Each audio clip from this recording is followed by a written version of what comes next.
Meus irmãos, só para a gente recapitular aqui, né? Hoje nós vamos falar da oferta de manjares. Na semana passada, a gente falou da oferta de holocausto, que representa Cristo entregando a si mesmo, imaculado a Deus. Então, vamos relembrar aqui, né? Quando Cristo ele se entrega lá na cruz, ele primeiro, ele tinha que se entregar para Deus, não era para nós primeiro. É muito importante entender isso. Porque senão qualquer um poderia se entregar para Deus e estava bom, né? O Gilberto vai lá e fala, eis-me aqui, Senhor, né? E, poxa, olha, alguém está se entregando aqui para mim, pelos pecados. Não, não é assim que funciona. Então Deus falava, olha, você tem que apresentar um cordeiro imaculado, né? Sem mancha, sem nenhum defeito. E vai dando lá, meus irmãos, as características daquele animal. O que tinha que ser feito com aquele animal, ele tinha que ser perfeito por fora, perfeito por dentro.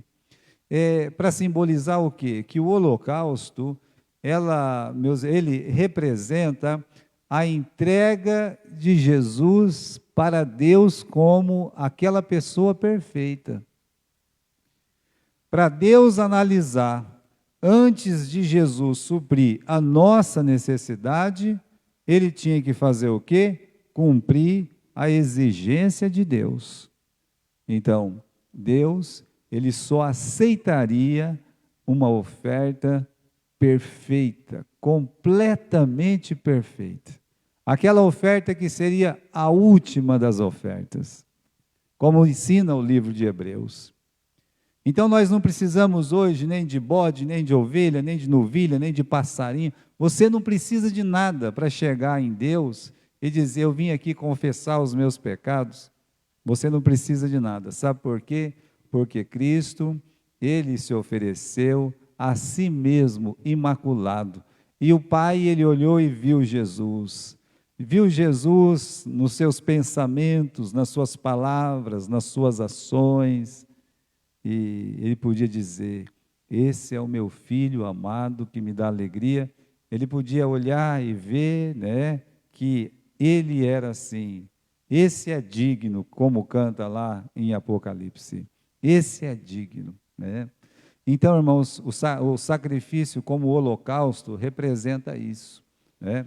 Totalmente queimado, totalmente entregue para o nosso Deus. Aqui no capítulo 2, nós temos, meus irmãos, a oferta dos alimentos, né? Você chama o sacrifício de alimentos, ou a oferta de manjares, ou a oferta de alimentos, tá certo?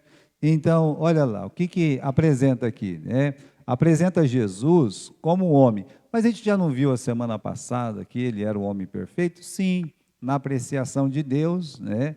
Agora aqui, meus irmãos, ele é apresentado como homem, né? Enquanto o holocausto apresenta Cristo na morte, a oferta de manjares representa Jesus na sua vida, aquela vida perfeita, como nós já falamos na semana passada. Então, quando você vê os elementos que vai ser dito aqui, o que era para apresentar, né? A farinha de trigo, o azeite, né? O que não era para apresentar, tipo o sal, o mel, tá? Então, veja só, perdão, sal não, né? É o fermento e o mel. Então, quando você vê os elementos, você vai percebendo que tipo de vida era a vida de Jesus. E essa era uma oferta que o sacerdote, ele comeria essa oferta. Era um prazer desfrutar dessa oferta. Por quê? Nós vamos ver, né, que essa farinha de trigo, esse pão, representa Jesus. E Jesus disse para as pessoas, eis aqui o pão da vida. Então, meus irmãos, Cristo como pão da vida é até diferente de Cristo como o Cordeiro, né? A vida de Cristo perfeita, ela deve ser desfrutada por nós.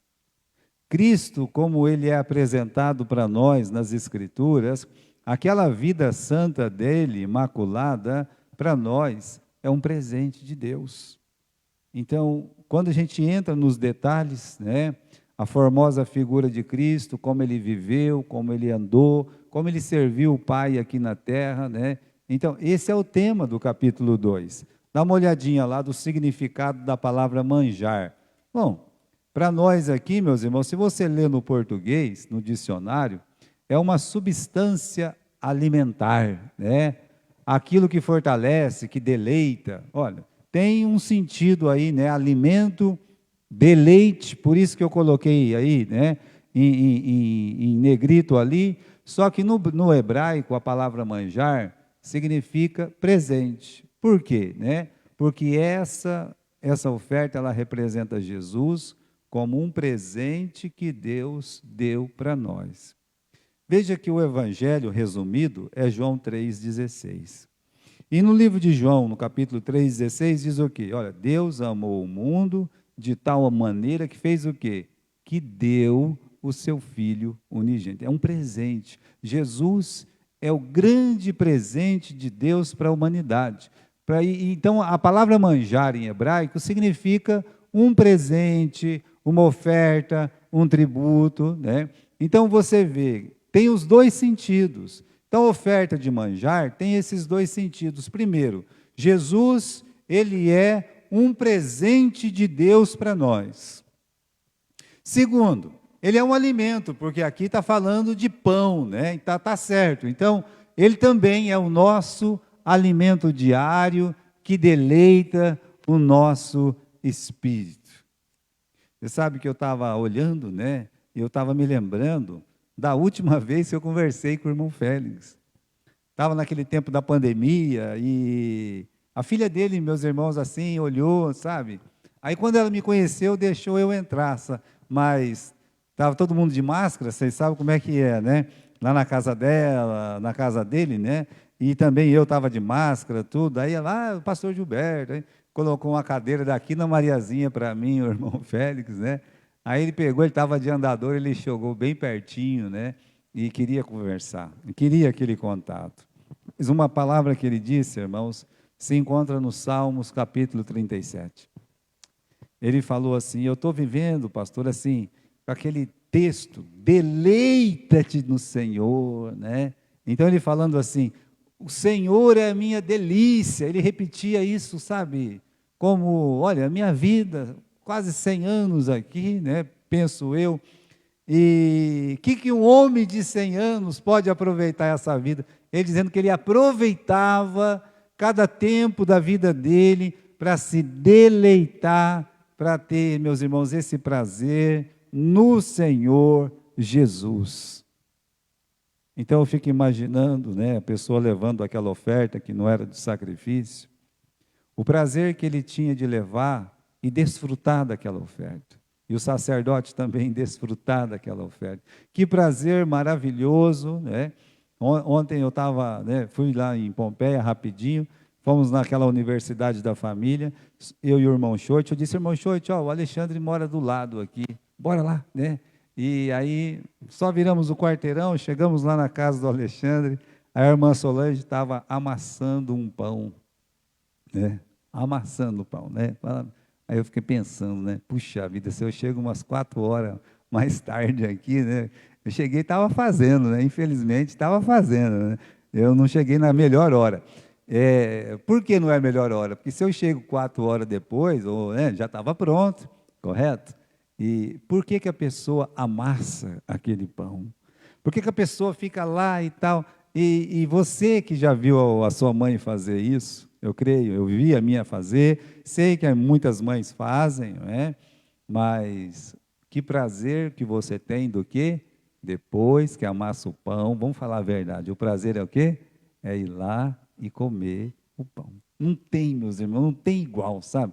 Pode ser o melhor pão da padaria, mas igual o amassado que é feito ali, não tem, né?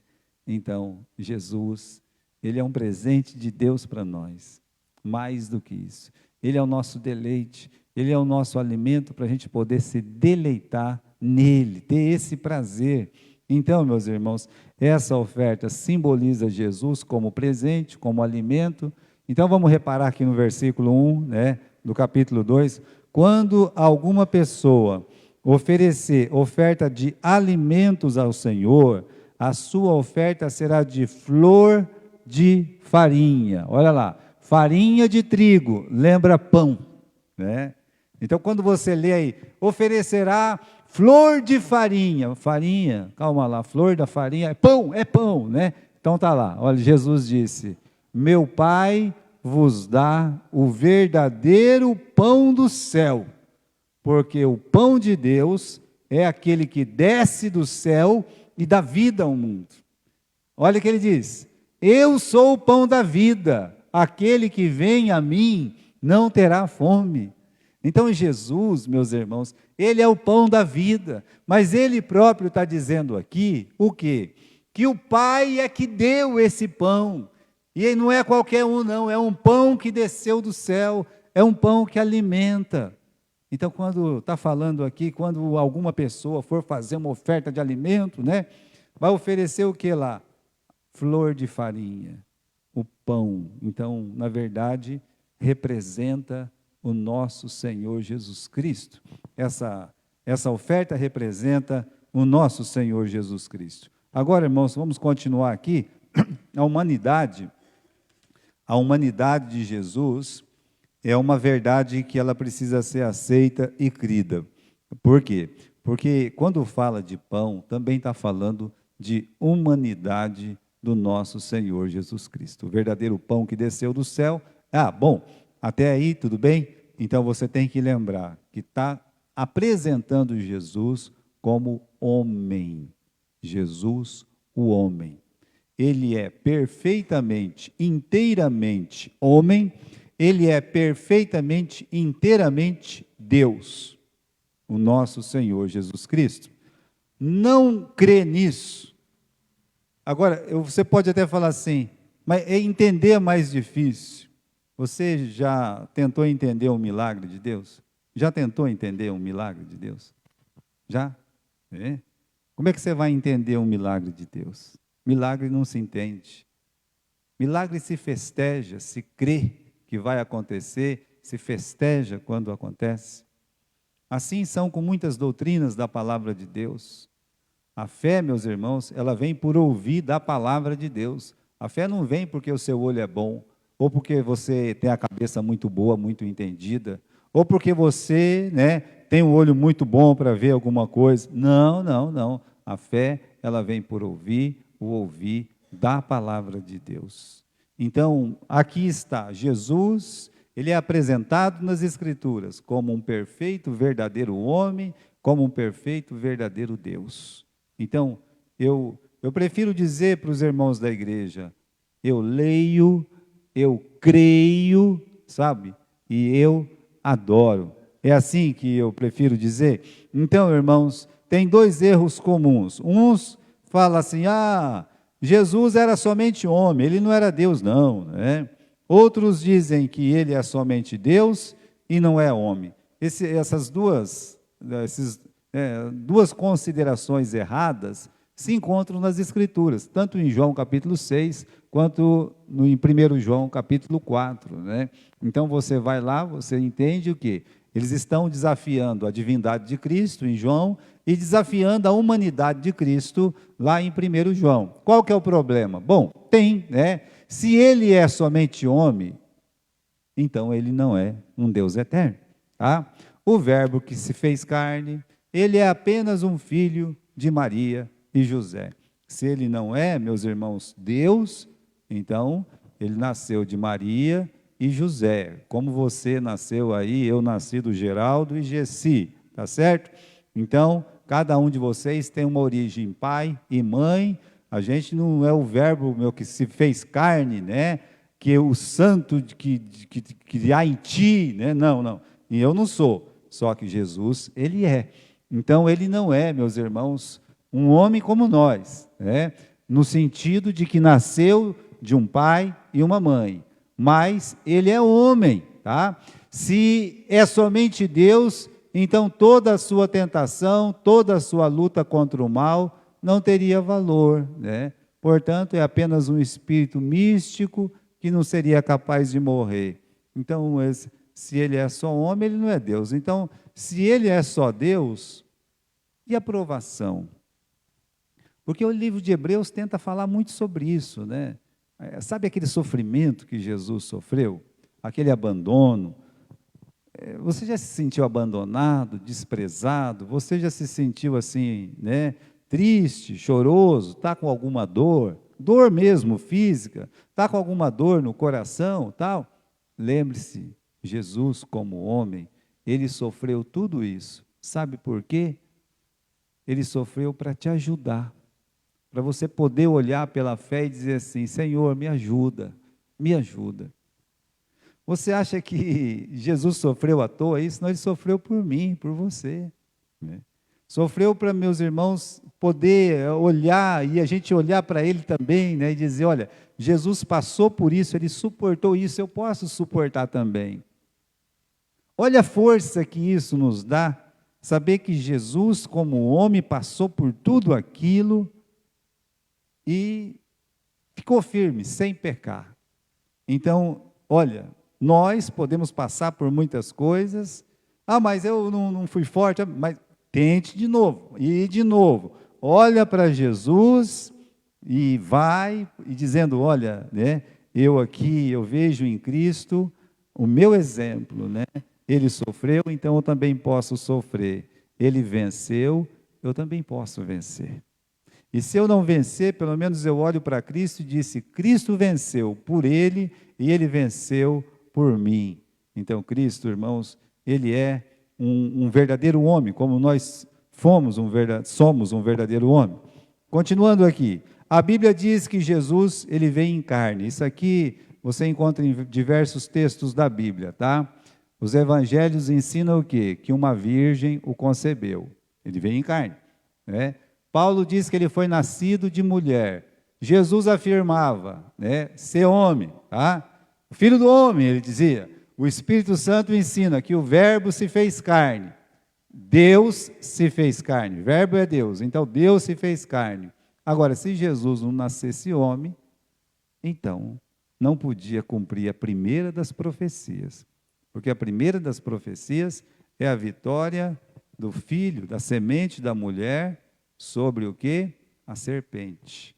Que Jesus, o filho, a semente daquela mulher, ia fazer o quê? Esmagar a cabeça da serpente. Então, se ele não é esse pão, se ele não é homem, então aquela profecia não podia se cumprir de jeito nenhum. Se ele fosse só Deus, não faz sentido dizer: ele sofreu como eu, né? Não, mas como ele era homem, então você faz todo sentido. A Bíblia não cansa de ressaltar essa perfeição de que Cristo, ele foi um homem verdadeiro e completo. Agora, muito diferente de nós por ser verdadeiro, né? No sentido de perfeito. Por exemplo, tem algumas coisas que a gente vê em Jesus, que são, meus irmãos, perfeições dele, que não se encontram em nós. Por isso ele é um homem perfeito. Veja o comparativo aqui. A justiça de Jesus não atrapalha, ou não atrapalhava, né, enquanto aqui nesse mundo, a sua misericórdia. Vê por quê? A justiça e misericórdia dificilmente andam juntos. Difícil. É só em Cristo que isso foi possível. Geralmente a justiça, eu quero justiça para quem? Para mim, está entendendo? Justiça para mim, assim, eu quero que se faça justiça. Mas quando a justiça é contra você, você não quer justiça, né? Você quer o quê?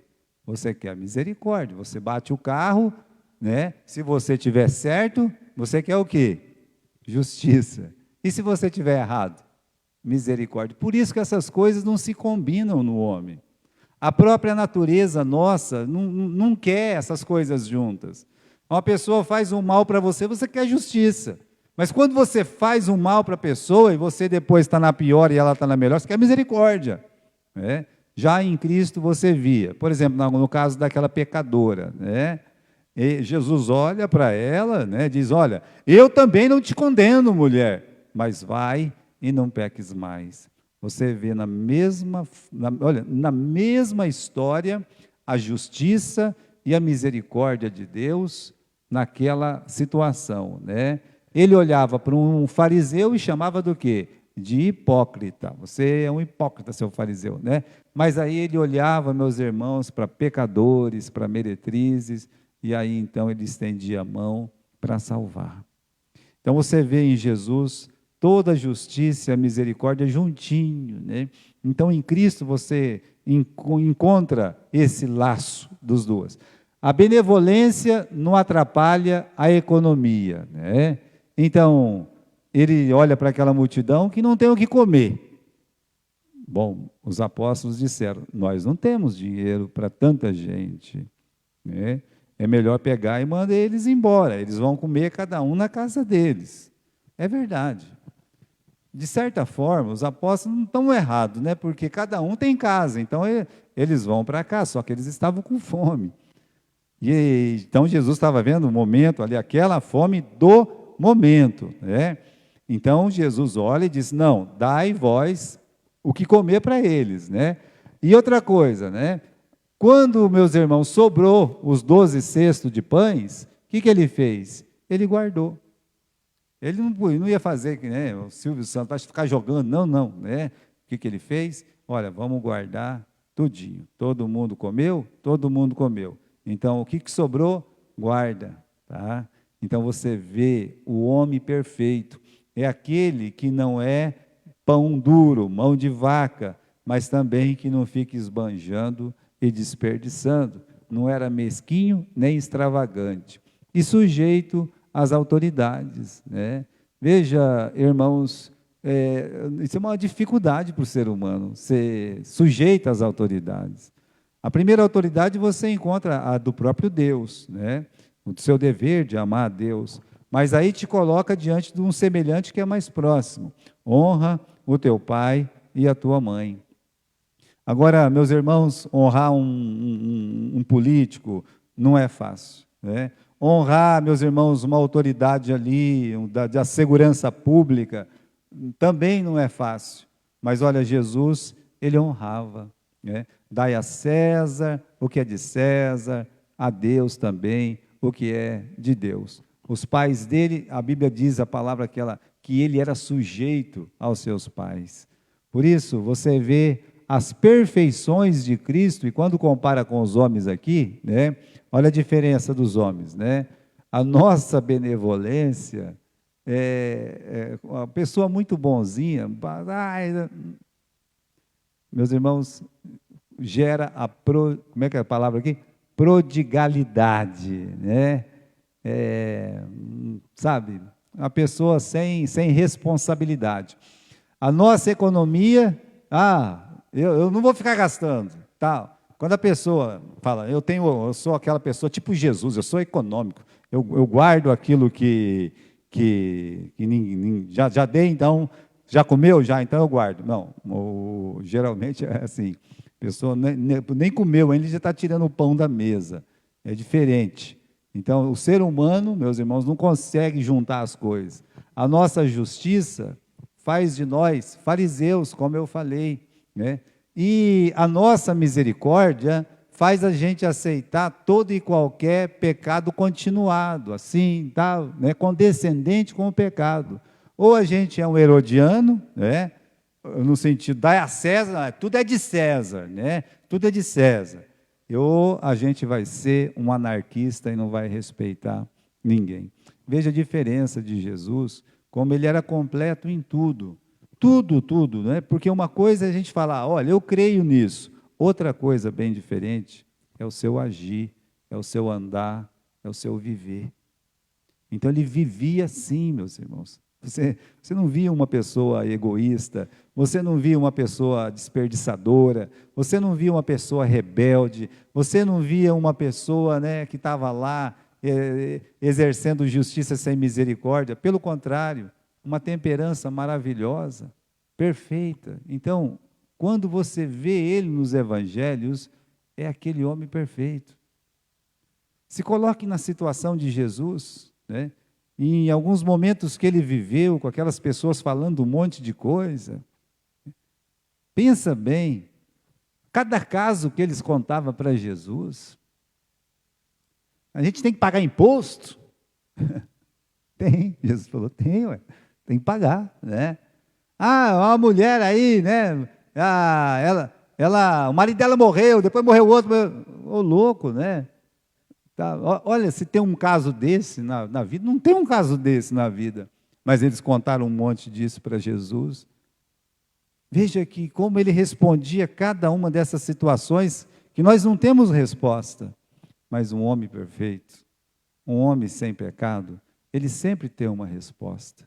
Sabe por quê? Porque a resposta vem dos céus. Vem de um coração perfeito. Vem de um coração puro. Então Jesus, ele era esse homem. Vamos continuar aqui, meus irmãos. Nós temos, né, a perfeição também está em contraste com os heróis da Bíblia, né? Moisés era manso, mas falou imprudentemente. Davi tinha um coração maravilhoso, mas ele não foi capaz de matar o próprio Urias, né? O Pedro, né, que estava lá, sabe, muita energia, muito zeloso, de repente se tornou um covarde. Veja os contrastes, só para vocês fazerem uma comparação, né? Paulo, ele escreve muitos livros nos mandando, meus irmãos, a realmente respeitar as autoridades, mas ele, diante de uma autoridade, ele foi meio desrespeitoso. Então, veja, que quando se trata de Jesus como homem, a gente vê perfeição. E quando nós pegamos os heróis mais exemplares da Bíblia, mais usados por Deus, por que não dizer assim? Todos têm defeito, nenhum é perfeito, mas Jesus, ele é o homem perfeito. Vamos para o material da oferta, né? Vamos aqui, a flor de farinha. Essa aqui é a figura perfeita da humanidade de Cristo, tá? A flor de farinha. O azeite. Vocês sabem que o azeite representa o Espírito Santo. Então, tudo ali, geralmente quando fala de azeite na Bíblia, representa o Espírito Santo. A flor de farinha amassada com azeite, né? Está ali, misturada. Então, representa que Cristo foi concebido pelo Espírito Santo. Ele era o Santo de Deus, né? Uma coisa interessante é que Jesus não carregou nossos pecados durante a vida, né? Os nossos pecados foram imputados em Jesus lá na cruz. Lá na cruz, né? Caso contrário, ele não teria sido feito pecado por nós. Se nossos pecados estivessem sobre ele ali, carregando os nossos pecados em vida, o Pai não poderia dizer: este é o meu filho amado que me dá alegria. Sabe, no momento que Jesus se entregou e ele foi feito pecado por nós, é dito que Deus virou o rosto. Deus virou o rosto. E Jesus disse: meu Pai, por que me desamparaste? Então, ali na cruz, ele tomou sobre si os nossos pecados. E aí, não é na encarnação que nós somos unidos a ele, nós somos unidos a ele na sua ressurreição. Não na encarnação, mas na sua ressurreição. Tá? E então, meus irmãos, além da flor da farinha ser amassada com azeite, a flor de farinha precisava deitar azeite sobre ela, né? Então temos uma figura da unção do nosso Senhor Jesus Cristo. Como assim? Deitando azeite. É que Jesus não apenas foi concebido pelo Espírito Santo, mas ele agiu também no poder do Espírito Santo. Você vê, meus irmãos, que desde o princípio o Espírito Santo está ali agindo, né, na vida de Jesus, em Jesus, por Jesus, com Jesus. Então, esse azeite era deitado sobre ele. No sentido, meus irmãos, que temos aqui, né? Amassou com azeite, tá bom. E depois? Agora deita azeite, né? Jesus foi concebido pelo Espírito Santo? Foi, né? Mas também estava lá, né? O Espírito do Senhor estava nele para quê? Para curar, para fazer as coisas que ele fez, abençoar as pessoas. Então, é assim, é nesse sentido. Incenso. Então, temos o incenso aí. Mostra que tudo que Jesus fazia tinha como objetivo agradar o Pai. Eu acho muito interessante essa figura do incenso. Se a flor de farinha representa Jesus, se o azeite representa o Espírito Santo, e o incenso, pastor? Bom, o incenso é o cheiro que sobe para Deus, né? Então, tudo, olha, Tudo que Jesus fez era para agradar o Pai, né? Todo o incenso era consumido, ou seja, todo o nosso louvor é guardado para a glória de Deus.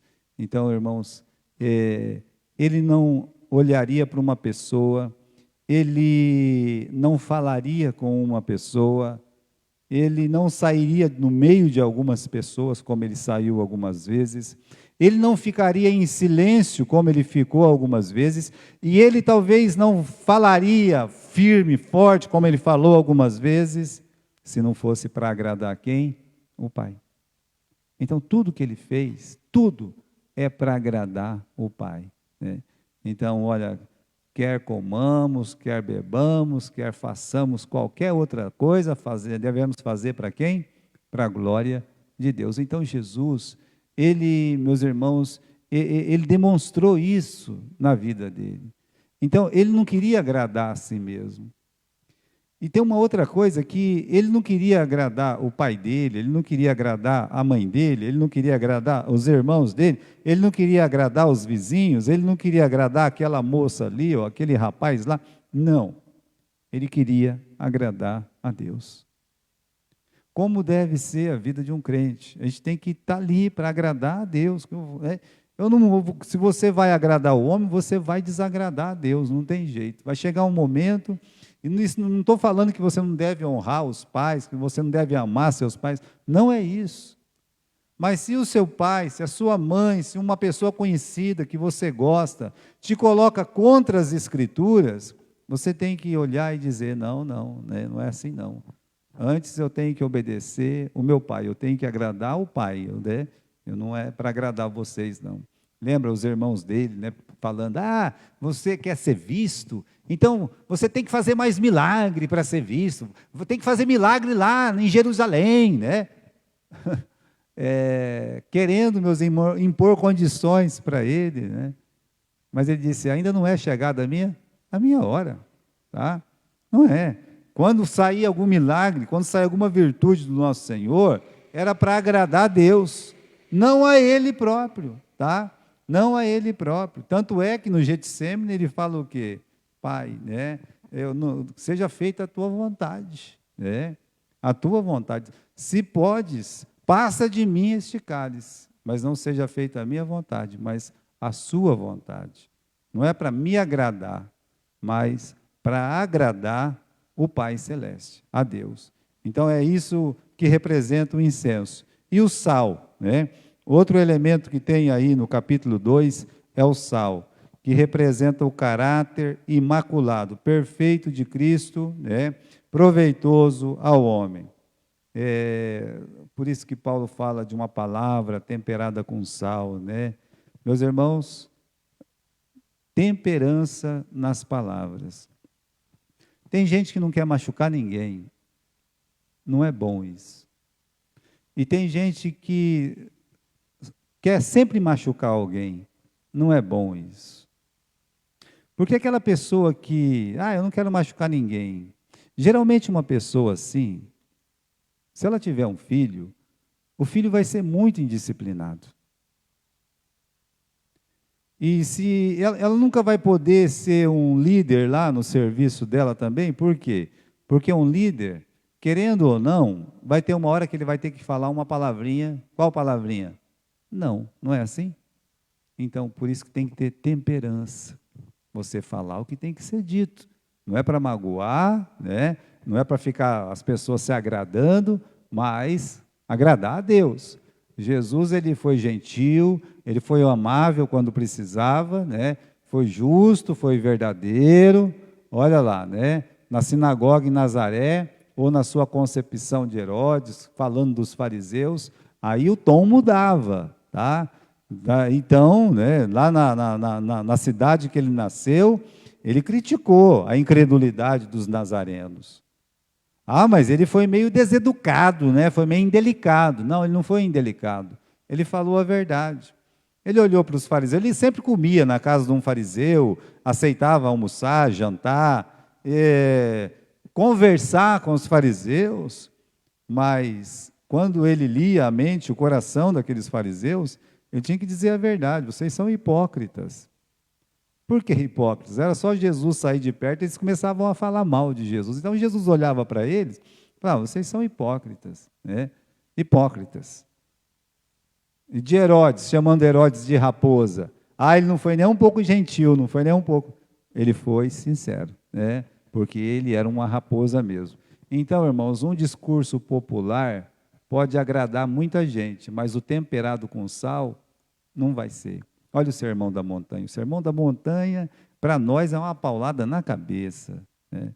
Mas é melhor você ir na igreja, se você quiser ter um público grande, melhor você ir na igreja, fazer sabe o quê? Falar só o que as pessoas querem ouvir. Sabe o que você faz? Faz o seguinte, que o povo gosta de bagunça, de festa. Então transforme o seu culto numa bagunça, numa festa.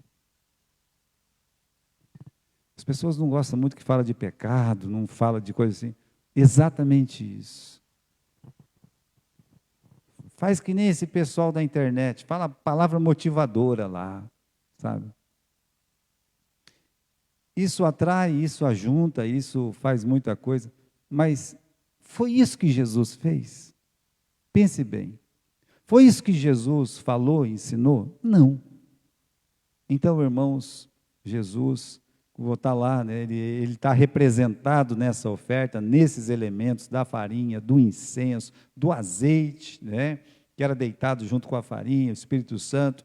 E aí você tem o quê? Você tem o sal, né, que é esse tempero, ou seja, uma temperança, ser moderado. Não ser nem bom, nem ruim, quando precisa ser firme, tem que ser firme, é assim, tá? Em Cristo nós encontramos esse homem. Agora, para terminar, meus irmãos, os materiais excluídos. Aqui no capítulo 2, versículo 11, diz que nenhuma oferta de alimento que oferecerdes ao Senhor se fará com fermento, porque de nenhum fermento, nem de mel algum, oferecereis oferta queimada ao Senhor, né? O fermento e o mel. O fermento, porque o fermento representa o pecado. E Jesus era um homem perfeito, né? O fermento não somente representa o pecado, mas ele faz o produto inchar, porque representa o orgulho, sabe? Aquela pessoa orgulhosa. Então, na oferta de manjares, não podia ter, primeiro, fermento, pão asmo, que representa um pão puro, perfeito. Eu me lembro de uma crítica, né? Tinha feito uma ceia lá em Gália e esqueci, né, de tirar os elementos. Aí chegou uma pessoa que não era da nossa igreja, era de uma outra igreja. O que é isso aqui? Eu digo, isso é o pão da ceia. Nossa, que pão horrível, o que é isso? Vocês comem isso e tal, né? De fato, não é o mais bonito de ser visto, né? Mas aquele é o pão asmo, sem fermento, porque fermento representa pecado. Por mais que eu quis ensinar a pessoa, instruir, ela não admitiu, né? Mas já que vamos fazer a ceia, vamos fazer com os elementos certos. Então, está lá, pão sem fermento, porque fermento representa pecado, soberba, orgulho. E o outro elemento, o mel. Por que mel não, né? Simboliza tudo que é aparentemente doce e atrativo, né? Come muito mel, te dá dor de barriga, né? Jesus sabia usar a medida exata do doce e do atrativo, tá? Da mesma forma que ele falou com responsabilidade divina a Maria, né? Que eu tenho contigo, podia entregar o discípulo amado aos seus cuidados. Meus irmãos, às vezes, aquela questão de uma pessoa ser doce, né? Tem que ter muito cuidado, né? O cristão, por causa das brincadeiras, daquelas coisas. Cuidado, o mel representa isso também, né? Representa a falta de compromisso. Quando nós levamos tudo na brincadeira, tudo. O serviço de Deus não é uma brincadeira, é uma coisa séria. Então, a gente pode até brincar tudo, por isso que Jesus está ali como moderado, temperado, né? Então, meus irmãos, Quantas pessoas têm sacrificado também o evangelho puro por um evangelho mais doce, né? Olha lá, Jesus, ele representa esse pão que deve ser comido, né? E aí a pessoa fala, ah, não, esse negócio de pão sem fermento, só com sal aí, com azeite, ah, não gostei desse pão não, vou tacar logo mel aqui no meio, aqui. Por quê? Porque eu tenho que fazer o evangelho ficar bem doce, né? Bem maleável. Meus irmãos, quando Jesus fala da porta que entra para o céu, ele diz que a porta é o quê? É estreita. Você não precisa alargar ela, não. E tem uma outra coisa. Apesar de Jesus chamar a porta de estreita, ela cabe o mundo inteiro. Ela cabe todo mundo. Ah, vamos alargar aqui para entrar mais gente. Não faça isso com o Evangelho. Não faça isso com o Evangelho. Não tira nada do Evangelho. Não acrescente nada no Evangelho. Você não precisa ficar lambuzando o Evangelho no mel para as pessoas querer comer. Você não precisa disso. Por isso Jesus é o pão da vida, Ele é a água da vida, mas não fala de mel não, tá? Então, pão, água, vai colocando isso na sua cabeça. Como é que eles tinham que fazer essa oferta? Colocar no forno, né? São 3 coisas aqui, né? Colocar no forno, porque representa esse período de aflição que a gente tem no mundo, essas dores. Quando você tiver com algum problema, lembra, Cristo foi posto aonde? No forno, no cadinho, né? E no cadinho, quer dizer, no crisol, tem uma outra palavra aqui, né, que eu li, que é diferente, que, meus irmãos, simboliza a aprovação de Deus, o louvor dos homens, né? Você, assim, você é posto por tribulação, mas protegido por Deus, pelo Espírito Santo. Agora, você vai passar, meus irmãos, suportar altas temperaturas, no sentido que se alguém te ofender dentro da igreja, você ficaria na igreja? Está vendo? É. E se você for muito elogiado, vai crescer alguma coisa dentro de você? Então, como é que você aguenta essas coisas, essas altas temperaturas? O elogio é horrível e faz muita gente se afastar, ainda que não pareça. Porque o dia que essa pessoa, meus irmãos, entender que ela não é tudo aquilo, vai ficar com raiva da igreja, de você e de todo mundo. E também uma pessoa que ela é humilhada, que ela é desprezada, sofre, ela quer se afastar da igreja. Mas olha, posto no forno, posto no cadinho, tá? Esta oferta era para ser comida e não para ser queimada, ser degustada pelos sacerdotes, né? Eles iam pegar lá e comer. Como eu falei, né? A vida de Jesus é o nosso alimento, o alimento espiritual. Olha para Ele e viva, né? Viva querendo ser a imagem e a semelhança do Senhor Jesus. Então é isso que simboliza essa oferta de manjares. Jesus, o homem perfeito, um presente maravilhoso que Deus deu para cada crente aqui. Você é um cristão, você é um servo de Deus, então olha, Jesus é esse pão que desceu do céu, que Deus deu para você se alimentar desse pão, né? Tentar viver como Ele viveu.